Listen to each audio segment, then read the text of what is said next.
Olha, eu tenho o maior prazer, quando eu falo que eu tenho prazer, eu tenho mesmo em receber a Joyce aqui, porque a Joyce não guarda a língua na boca, é uma parlamentar que eu tenho como referência aí, e ela manda o pau quando tem que mandar, ela manda mesmo, doa quem quiser. Sofreu uma campanha terrível, ameaçadora por canalhas de internet, né, ameaçando família e fazendo coisas horríveis, e continua aí, firme, de pé, mostrando que o bem é maioria. É um prazer falar com a senhora. Bom dia, espero que esteja tudo bem. Bom dia, Datena, é um prazer falar com você. Gosto muito do João Roma, viu, que você entrevistou há pouco. Ele é um bom ministro, é um bom menino, chegou Boa agora. Gente. Quando eu era líder do governo, né, antes do governo entrar nessa esquizofrenia que entrou, o João Roma era uma espécie de vice-líder paralelo meu. Então, ele me ajudou muito nas questões de medidas provisórias, de conseguir colocar bons relatores, de aprovação de projetos de lei importantes para o Brasil. Então, se não interferirem no trabalho dele, porque esse é o problema do presidente, ele não deixa o ministro trabalhar do jeito que tem que trabalhar. Se o presidente não interferir, ele fará um bom trabalho, né? Porque ele é um bom menino, é um político jovem, honesto, decente, lavajatista como eu. Então, eu acho que é alguém assim que pode fazer diferença no governo, e o governo está precisando de bons ministros. Agora, só uma correção, viu? Não é por causa do Paulo Guedes, não, só que esse auxílio chechelento aí foi aprovado no Congresso. É por causa da base do governo. E quem manda na base do governo é o presidente, que, ó, manda para lá grana preta para o povo encher as burras de dinheiro de emenda para fazer politicagem safada na base, porque não é política séria, não. É politicagem safada. E muitas vezes morder por fora lá uma grana, enquanto isso o povo está aí à míngua, passando fome. Eu estou fazendo trabalho de deputada federal aqui em Brasília, mas estou fazendo trabalho de vereadora aí em São Paulo, porque final de semana eu estou distribuindo cesta básica. Semana passada, levei 32 toneladas de alimentos, junto com a FAS, porque a população da Atena já estava organizando saques. Porque quem está vendo o filho passar fome, quem está vendo o filho chorar com a barriga doendo de fome, desespera. Não tem nada, não tem ninguém, não tem uma cozinhada de feijão. A pessoa desespera. Então, a gente está conseguindo, assim, tipo, trocar o pneu com o carro andando, mas está faltando dinheiro, está faltando comida, está faltando tudo. E aí vem esse auxílio sem vergonha aí de R$250. Tinha que ter mantido no mínimo 600, que já é pouco. A Matilde, minha mulher, tá batendo palma pra você aqui, ela é fã sua. Provavelmente eleitora sua também. Tá batendo palma aqui, tá morrendo de rir. Agora, e esse aumento do plano de saúde aí? Foi coisa de quem? Né? De 50 mil para 135 mil. O Frotão já desceu o cacete aqui. Porque no meio de tanta gente morrendo por causa da saúde, sem leito, de repente a Câmara decide se dar um aumento de plano de saúde de 170%. O que você acha disso? Eu acho que a Câmara gosta de pegar, às vezes, uma bazuca e dar um tiro no pé. Fala assim, vou pegar bem meu pé aqui e dar um belo de um tiro. Né? Porque são duas coisas diferentes. Existe o reembolso de saúde, que é para o caso, por exemplo, um parlamentar pegou Covid, tem uma parlamentar aqui que ficou internada com câncer durante muitos meses. Aí você manda a documentação para a Câmara, uma comissão técnica analisa para ver se é saúde mesmo, se não é uma bonitona colocando silicone, fazendo lipo, se é saúde. E com toda a documentação, a Câmara vai e faz o reembolso. Isso é uma coisa. O que foi aumentado é para aquilo que nem passa pela comissão. Então, tinha um limite de 50 mil, e pulou para 135. É um negócio surreal, Datena. Eu vou dizer para você o que eu propus, e ontem eu estava lá, aos gritos, né? E mulher, quando é dura, né? O que a marmanjada diz? É doida. Não, não sou doida, não, eu sou forte. Eu estava lá dizendo o seguinte, eu propus há mais de um ano, logo no começo da pandemia, cortar em 50% todos os gastos da Câmara. Tudo de verba de ressarcimento, tudo de contratação de pessoal, porque os funcionários aqui na Câmara ganham bem. Dá para segurar metade do salário durante um ano para ajudar o povo. Dá para segurar metade da verba de ressarcimento, que chega a quase 200 mil, para ajudar o povo. Ficou dormindo na gaveta do ex-presidente Rodrigo Maia e agora eu cobrei desse presidente Arthur Lira. Porque está lá. Sabe o que precisa? É um requerimento. Precisa o presidente pegar a canetinha dele bem assim e botar a assinatura dele bem assim. Pronto, cortou. Metade, que é muito mais do que os salários dos parlamentares. Ainda assim, eu propus uma PEC de corte de 50% dos salários de todos os parlamentares. todos os ministros, todos os chefes de poderes, vai pegar lá chefe de Supremo, todos. Porque nesse momento, é o momento da gente dar o exemplo. Até o Papa reduziu o salário dos cardeais em Roma, até o Papa. E aqui na Câmara, não. Né? É surreal. Assim, eu estou fazendo a minha parte, eu estou doando quase metade do meu salário em comida para ajudar as pessoas. Agora, eu sou uma andorinha sozinha. Se você tem 513 aqui, 83 senadores, todos os ministros, presidente da República, presidente do Supremo, os ministros do Supremo, dando exemplo, ô Datena, olha o que a gente consegue fazer, um exemplo que pode ser copiado em todas as casas legislativas e executivas do país, para transformar isso em comida e vacina, que é isso que a gente precisa. O dinheiro de emenda é proporcional ao dinheiro de auxílio emergencial. Olha que absurdo. Você pega o dinheiro dessas emendas todas aí, você dobraria o auxílio emergencial, daria os R$600, sobraria alguma coisa. Com isso, agora, você acha que o presidente... Essas emendas aí são só para os amiguinhos do rei, viu? Essas emendas aí... Não pense o que eu ia dizer. Bocadura como a Joyce aqui vai ter... mas é o que eu ia dizer. Se eu tivesse, eu comprava tudo em cesta básica e mandava aí pro povo. É o que eu ia te perguntar. O presidente está mais refém do centrão, do blocão, sei lá como é que chama isso, é um bicho de 7 cabeças? Ou é uma troca de favores mesmo da velha política que ele tanto condenou? Troca de favores total da velha política. Total da velha política. Ele se colocou refém. Eu faço a seguinte analogia. Hoje o presidente paga aluguel para se manter presidente. Tem 108 pedidos de impeachment. Nunca houve na história da República alguém que tenha tantos pedidos de impeachment. Tem 108 por vários motivos. Agora, na pandemia, intensificou muito. O presidente chamou esse pessoal, que foi o pessoal que deu suporte para o governo da Dilma, para o governo do Lula. É a mesma gente. Chamou esse pessoal aí e falou, e aí, qual é a negociação? Ah, não, a negociação é Ministério A, Ministério B, Estatal A, Estatal B, todas as estatais do Nordeste, Banco do Nordeste, mais tantos milhões de emenda, mais o orçamento. E o que o presidente pediu? Não pauta impeachment. Me deixa aqui bem quietinho. Pronto, fizeram um acordo, toma lá da cá, e é o que está acontecendo. Então, o presidente paga com dinheiro público, que não é dinheiro dele, é público, o aluguel para esse centrão, para se manter no poder. Uma pergunta agora que me ocorreu é que se o Lula fosse eleito no lugar do Bolsonaro, ele faria a mesma coisa com esse blocão aí? Faria, mas eu acho que isso aí ia estar mais barato, porque o Bolsonaro negociou alto demais. Eu nunca vi na história, não tem aqui, os deputados dão risada, Datena. Os deputados dão risada, eles dizem assim, nunca em nenhum governo jorrou tanta emenda. Na época da Previdência, eles mordiam, queriam morder 40, 80 milhões. Aí eu não era política ainda anteriormente, eles me contam, na época do Temer, a gente tinha que rebolar para conseguir 3, 5 milhões. Então o presidente abriu a carteira de um jeito do dinheiro público e criou este mau hábito que agora, se você vai oferecer, né, eventualmente para um parlamentar, olha, tem um projeto bom aqui, é um projeto no Nordeste, vai ajudar a população, eu vou te dar esse projeto, te dar no sentido do parlamentar ir lá e batizar o projeto, porque isso é um trabalho bonito, né?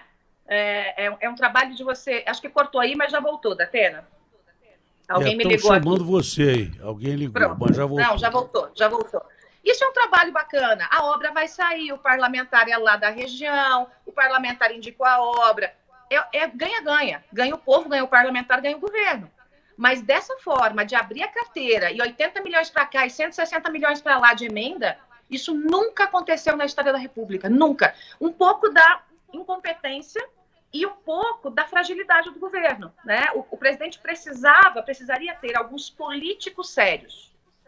Ele não tem políticos sérios em torno dele. E gente que diga não para ele. Só tinha eu que dizia não. Todo mundo fala sim para ele. As pessoas têm medo dele. Aí fica todo mundo dizendo sim, sim, sim, sim, sim. Então a única que dizia não era eu. Bom, eu sempre tenho usado o seu nome aqui como exemplo de coragem. E, aliás, essa história de quando a mulher grita é tida como louca, vejo o caso aqui da Isa Pena. Vejo o caso dela aqui. O cara tomou 6 dias de gancho e com imagem gravada daquele assédio, claro, esse cara devia ter sido mandado embora da Alesp. É isso que ele devia ter sido. Você sabe o que aconteceu? Ela foi falar aqui, ela foi falar aqui e chamaram a mulher de louca. Foi a mesma coisa que aconteceu aqui. Aconteceu um caso muito parecido comigo 2 dias antes em Brasília. A gente saiu da sessão, poucos deputados têm vindo a Brasília por conta da pandemia, então geralmente todo mundo sai da sessão e vai para casa de alguém comer alguma coisa, porque está tudo fechado, lockdown, aquela coisa toda.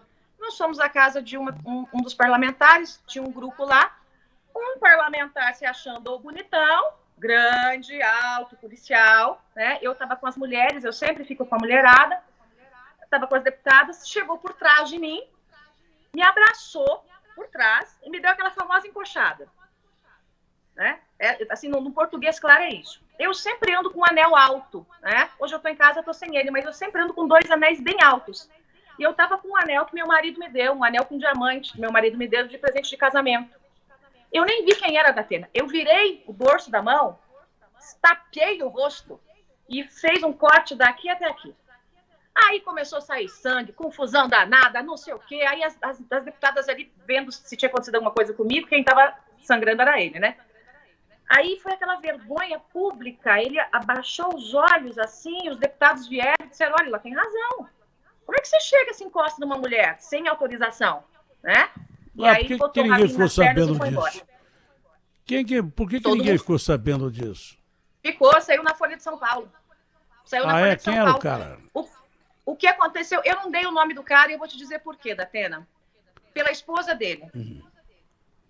Ele tem esposa e tem filha. Eu fiquei com vergonha pela esposa dele. Agora ele vai olhar o resto da vida aquela cicatriz, porque é um corte aqui. Aquilo não vai sair. E o resto da vida, quando ele olhar no espelho, ele vai entender que ele não pode fazer isso com mulher nenhuma. De maneira alguma. Então aquilo lá vai ficar muito mais dolorido do que qualquer boletim que eu tivesse feito. Então, e a mulherada aqui ficou toda do meu lado. Boa. Eu sugiro que ao invés de anel, você ande com um canivete na bolsa, que aí a coisa vai ser mais embaixo. Mas aí tá fora da lei. Agora anel tá na lei. Eu posso fazer meu soco inglês, viu? De anel, viu, Datena? Não tá fora da lei. Não tá fora da lei porque você está se defendendo. É defesa própria. Não tá fora da lei. Você está se defendendo. Bom, o Agostinho vai dizer para você por que nós chamamos você aqui, porque a denúncia foi do Agostinho e foi a respeito de transporte coletivo. E o Agostinho é o cara que, para mim, é o maior repórter investigativo que eu trabalhei até hoje. Então, o Agostinho vai te contar a história do que acontece aqui em São Paulo e tem a ver com a sua coragem, as denúncias que você fez durante a campanha, denúncias abertas em campanha envolvendo o transporte coletivo de São Paulo. Pois não, Agostinho.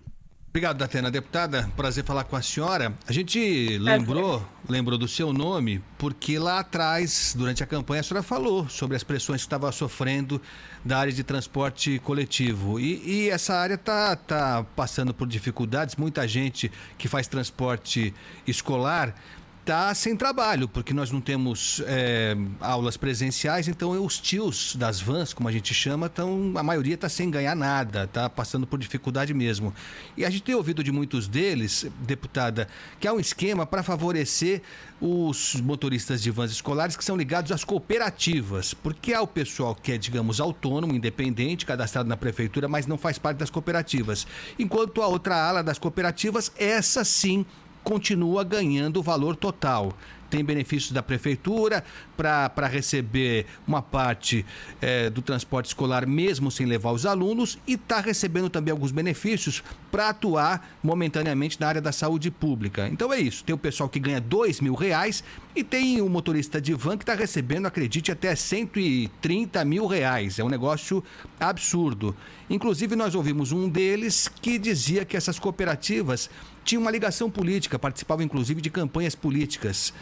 Por ter essa ligação com alguns vereadores, participaria das campanhas políticas no período eleitoral, e há um temor enorme. Qualquer um deles que a gente procure e não quer falar, tem medo de se expor. Queria saber da senhora o que mudou desde a eleição, porque a senhora alertou sobre isso. Nós lembramos da ex-prefeita Marta Suplicy, que andou com colete à prova de bala para também se safar de ameaças. O que está por trás dessa caixa preta, hein, deputada? Lembrando que a deputada foi clara quando disse que havia crime organizado no meio do transporte coletivo de São Paulo. Essa era a denúncia dela em campanha aberta, clara e cristalina. Sim. Bom, Datena, a máfia do transporte em São Paulo só não sabe que ela existe quem não mora em São Paulo. As pedras que compõem a prefeitura, as pedras que compõem a Câmara de Vereadores, sabem do que acontece. E eu não entendo por que definitivamente, a Justiça não investiga isso com força total para que nós possamos dar os nomes de que todo mundo sabe quem são esses nomes sem levar um processo no meio do caminho. Porque, assim, há uma blindagem, me parece que às vezes blindagem até da Justiça. O que acontece? Segundo os levantamentos, as informações que eu fui levantando até antes da campanha e durante a campanha. O que acontece é que boa parte dessas empresas, elas estão em nome de laranjas, as cooperativas, né? Elas estão em nome de laranjas. Por quê? Porque quem comanda a parte dessas empresas, isso não é só em questão de van, não. A gente estende isso também para a questão do transporte coletivo mesmo, ônibus, tá? Quem comanda são pessoas que têm muito poder dentro da Câmara de Vereadores. Isso é uma conversa recorrente no círculo de poder em São Paulo, né? E quem está por trás, né, do círculo de poder da Câmara de Vereadores? Né? O crime organizado. E quando eu digo crime organizado, é o PCC. Então, você tem esse desenho, que é um desenho que não é nem onde tem fumaça a fogo, tem labareda. Não é fumaça, não. É labareda, assim, o fogo aparecendo, e entra ano e sai ano e ninguém faz nada. Eu não sei se é por medo do PCC, eu não sei se é porque tem muita gente em volta ali com o rabo preso, né? Porque no momento em que você, um político, tem um laranja, né, os dois têm rabo preso. Veja o Queiroz, né?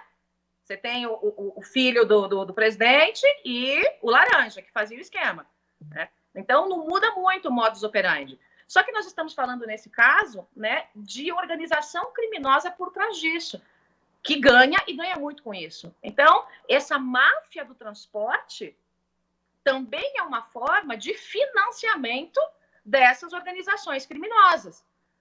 E é algo que precisa não ser estudado, é algo que precisa ser investigado e desmontado.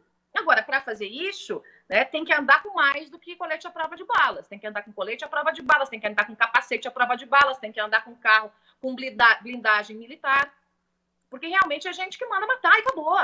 Né? Eu também sou repórter investigativa, essa é a minha formação, né? E tenho 10 prêmios na área. Né? Então, quando eu comecei a olhar um pouco, e pesquisar um pouco, e puxar, e chegando lá no Celso Daniel, olha onde foi. Lá no Celso Daniel.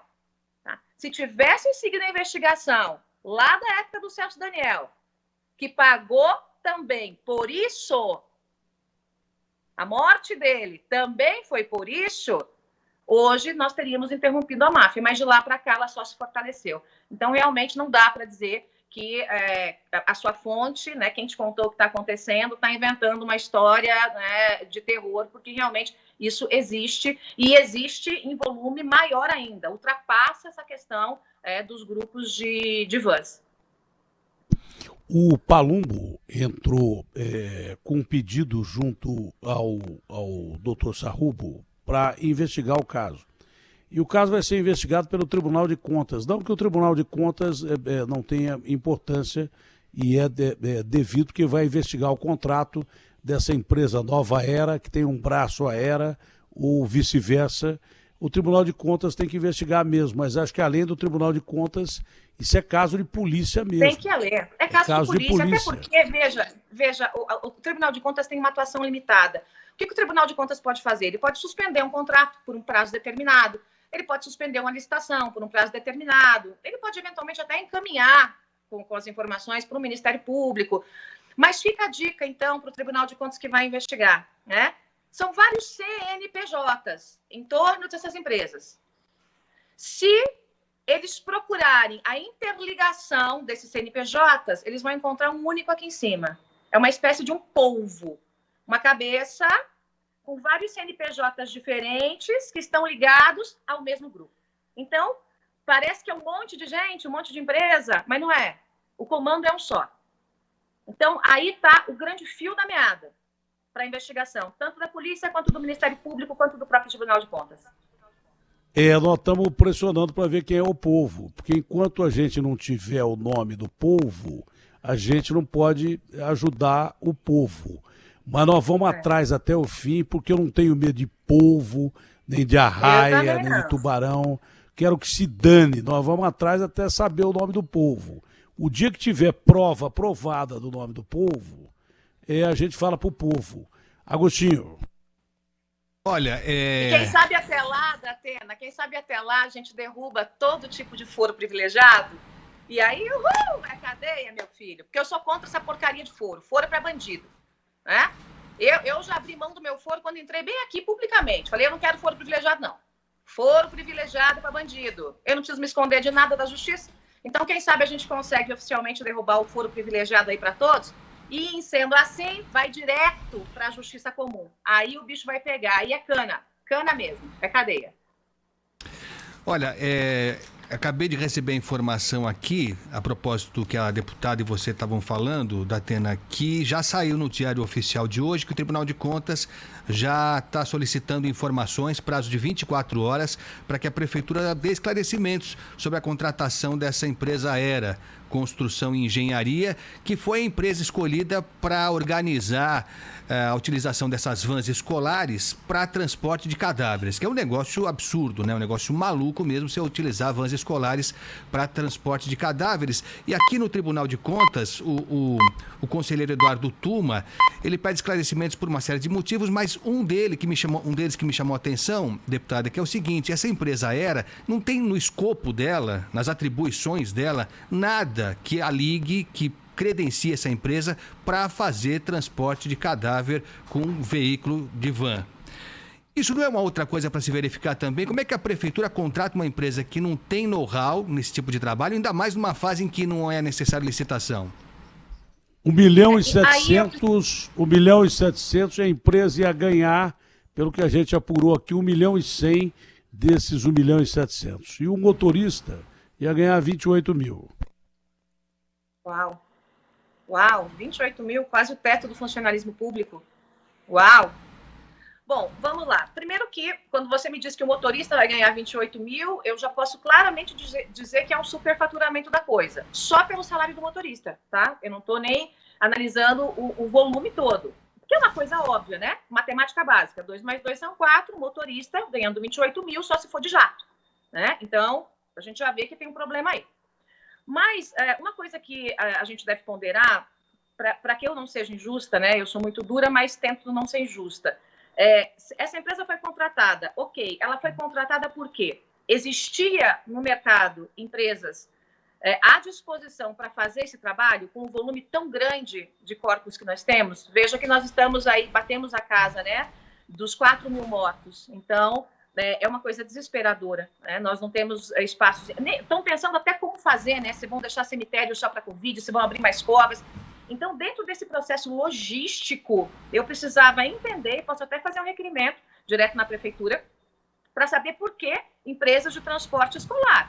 Quer dizer, as empresas funerárias, elas estão com a capacidade absolutamente lotada, né? Porque essa é uma pergunta que nós temos que responder para saber se essa contratação foi um desespero, porque não tinha quem fizesse, ou se foi malandragem. Deputada, só me permita. Eu pondero isso da pena só para que eu não corra o risco de ser injusta. Não, lógico. O que chama a atenção é que essa Aera, essa empresa, ela já está trabalhando para a prefeitura já de longa data, para tapar buraco, para poda de ar, para tudo que aparece, essa Aera que atua. E foi investigada já. E assim, ela mesma não tem as vans, no caso aqui do transporte de cadáveres. Ela subloca. Então ela é contratada, ela não tem a estrutura e contrata um terceiro. É isso que chama atenção. Aí fica meio difícil de explicar mesmo, né? Porque se é alguém que está ali dentro o tempo todo, que parece que tem uma espécie de favorecimento, né? Uma vez que os serviços vão mudando e o CNPJ vai ficando. Então, daqui a pouco vai fazer merenda escolar. Vai fazer segurança em presídio. Vai fazer transporte de cadáver. Vai levar a criancinha para a escola. Opa! Então, alguma coisa... Não, com um detalhe. Negócio, né? A denúncia... Parece uma holding, né, de um monte de empresas dentro de uma prestando serviço para a prefeitura. Mas a denúncia surgiu com base num áudio que vazou. Quem era o cara do áudio, Agostinho? É o presidente do sindicato dos transportadores escolares. O presidente do sindicato mandou um áudio para grupo de WhatsApp que vazou e viralizou, dizendo que o Milton Leite, presidente da Câmara, por sugestão dele, indicava essa era para fazer o transporte. A gente não pode ser aqui injusto, nem fazer papel de polícia, nem fazer papel de investigador, porque logo depois esse cara negou que ele se equivocou com o nome do Milton Leite. Ele não bancou o nome do Milton Leite, então, se não há prova contra o Milton Leite, a gente não pode acusar o Milton Leite. Quem tem que investigar não é a gente, quem tem que investigar é a polícia. Só lembrando a qualquer canalha, vagabundo, sem vergonha ou safado que esteja envolvido nisso, que a gente não tem medo de ninguém. A gente não vai acusar sem ter provas. É por isso que eu não posso falar que o primeiro áudio que o cara disse que foi por indicação do Milton Leite é correto, porque ele mesmo se desmentiu. Ele não bancou a palavra dele. Então, o nome do Milton Leite a gente não pode colocar aqui como sendo o responsável. Mas que tem que se investigar quem foi o responsável, a polícia tem que investigar. De qualquer sorte, falando no áudio que era, falando que não era, o simples áudio já pode ser o motivo de uma investigação, chamar essa pessoa que disse, né? A polícia pode chamá-la, pode ouvi-la, o Ministério Público pode fazer isso, a própria Justiça de ofício pode determinar uma ordem para a investigação, isso é possível. Em geral, a Justiça é provocada, mas ela pode agir de ofício, o juiz pode agir de ofício. E ouvir a pessoa que disse do sindicato e ouvir o próprio político citado, né? Fazer o que a gente chama de acariação. E quem faz isso de uma maneira muito profissional vai conseguir saber quem está falando a verdade, quem está com medo, porque o corpo fala, né? Se uma pessoa está com medo, se uma pessoa está mentindo, um profissional vai saber. Então, talvez seja a hora de se iniciar um processo de investigação formal sobre isso. E aí é aquela coisa, para o político que é sério, para o político que é decente, a investigação é o melhor dos caminhos. É o que eu dizia para o filho do presidente aqui, você não fala que você é santo, que você não fez nada? Então pede para ser investigado, me investiga pelo amor de Deus, porque da investigação vai dizer, não tem nada, era tudo mentira, esse cara é um santo, né? E eu digo a mesma coisa para qualquer político. Político não tem... Aliás, político não, qualquer um, né? Não tem que ter medo de investigação se não tiver o rabo preso. Né? Se não tiver devendo nada. Isso. Então, acho que esse é um caminho. Vai ser candidato a alguma coisa aqui em São Paulo ou não? Olha, Datena, eu estou fazendo 2 projetos. Um projeto São Paulo, tocando meu mandato, fazendo um projeto com base na reeleição. Alguns partidos têm me procurado, me convidado para sair do meu partido, entrar em outro partido. Porque meu partido tá biruta de aeroporto, né? Ele não sabe o que é. Uma hora é Bolsonaro, outra hora é anti-Bolsonaro, daí vota pro Bolsonaro, e o Bolsonaro dá umas emendas, o pessoal vai para lá. Então, tá todo mundo doido, é biruta de aeroporto. E eu tenho posição, não dá para ficar com biruta de aeroporto. Então, se o meu partido não tomar jeito na vida, pode ser que eu tenha que realmente ir para o caminho da roça, pegar um outro caminho da roça, e vários partidos têm me procurado. Então, estou fazendo o plano São Paulo e estou fazendo um plano Brasil.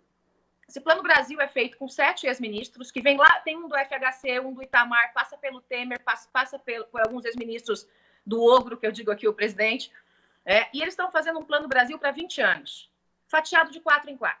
Por que eu estou fazendo isso? Porque enquanto esse povo ficar brigando, que não sabe quem é o candidato de centro, se vai ser se vai ser Dória, se vai ser Mandetta, se vai ser Luciano Huck, se vai ser não sei o quê, se vai ser não sei o quê, eu estou com uma equipe técnica trabalhando no Brasil. Seja quem for, vai ter um plano, tá aqui, meu filho, para começar a área econômica, social, desenvolvimento, empreendedorismo, porque a gente vai estar num pós-guerra. E aí, no meio desse processo, do jogo de xadrez, se eu votar como cavalinho, se eu votar como torre, se eu votar como rainha, rei, dama, bispo no jogo de xadrez, a gente vai ver ali na frente. Então, eu estou trabalhando e vamos decidir um pouquinho na frente. Boa sorte, um prazer falar com a senhora. Foi realmente reconfortante ouvi-la pela manhã. A minha esposa está batendo palma para a senhora aqui mais uma vez. Abraço grande. Manda um beijo para ela. Será dado.